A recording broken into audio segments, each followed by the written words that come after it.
When you do as much research about Disney as we do, you stumble across a lot of myths. But it's hard to know which ones are true. Like, can you really get a perfect score at Buzz Lightyear Space Ranger Spin? Is there actually an engagement ring hidden in the pavement at Haunted Mansion? We were given the amazing opportunity to go to Disney World and put so many of these myths to the test. So here is how it went down. We started on what was hands down our favorite ride as kids, Buzz Lightyear Space Ranger Spin. I remember when we were kids, we got to the park really early and there just wasn't a really long line yet. We got to ride this like 15 times in a row. It was so much fun. Oh, this one was amazing. Like as a kid, I remember even like coming off the ride and being like, can we do it again? Yeah, I mean, you just have a little laser gun and shooting aliens. It's the best thing ever. I think we watch Toy Story all the time. Right. And so of course, like as kids with three of us, like the goal each time was to go in and basically beat the brother. Like what was the high score? But yeah, you weren't aiming for the high score. You were just aiming for better than him. Right, exactly. So and at the end of the ride, there's like that sign that like shows you like how you ranked and what your title would be based on your score.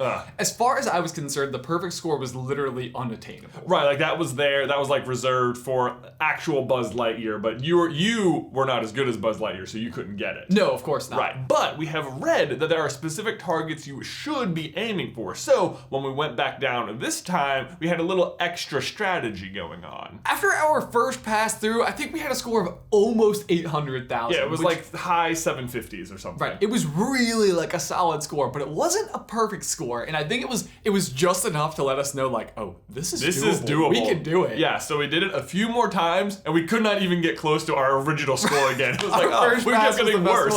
Right, but fortunately, our staff went out that night, and they just like, they went for it. Oh, I think they had our childhood mentality, which is of course what you should go in with, which was, gotta beat the brothers. Right, exactly. And they did. They totally did. They both got it. Both of them got it, and you get a sticker when you win. I didn't know. Which is amazing! Yeah, oh my god, what another fun fact about this experience. Right. Moving on to Haunted Mansion, I think one of the most popular myths out there is about this wedding ring that is supposedly embedded in the ground near Haunted Mansion. Yeah, this one it's like pretty easy to find once you know where it is, and we proved it pretty quickly, but I had just as much fun. Like, the ride is actually really fun. I got to take my 10-month-old son Luke on it, one of his first rides ever. He did great.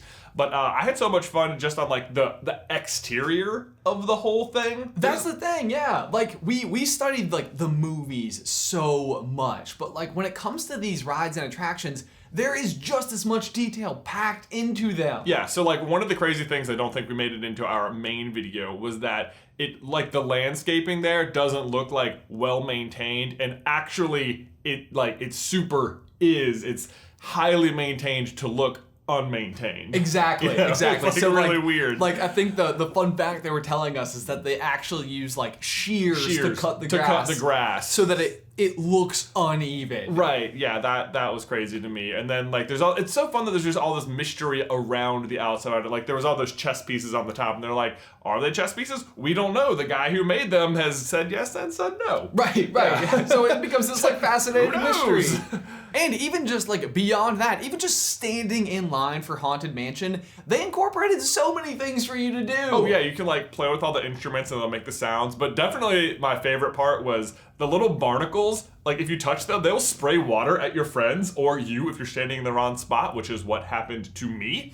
I just got doused with a little squirt of water, but it's so fun. Like once I didn't know if it was like random timing. I was just touching stuff. Right. Yeah. This was a moment of such genuine reaction for us because like it wasn't something that anybody had ever told us that we had ever read about before. We just walked up and like pressed it, and all of a sudden water started. Yeah. It was like, am I doing that, or is it just?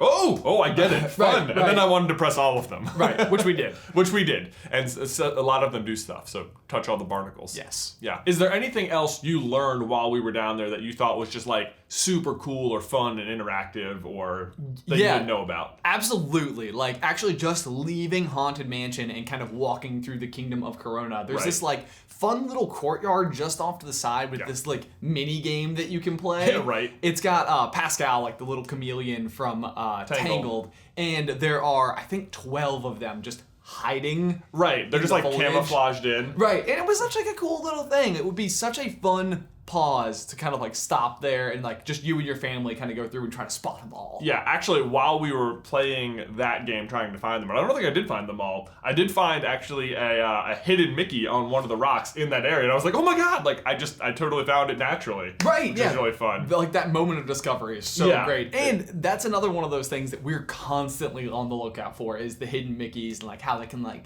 integrate them. And we found a couple of them that were really neat. Well, because they're always in the movies, which we're looking for, but you don't expect to see them in the park. So these are like live ones. There's one, I think, in Adventureland near the Magic Carpet ride, like in the pavement. There's just a pendant with it, and we found that one too. That was really cool. So that one is really neat because you so have to be looking like.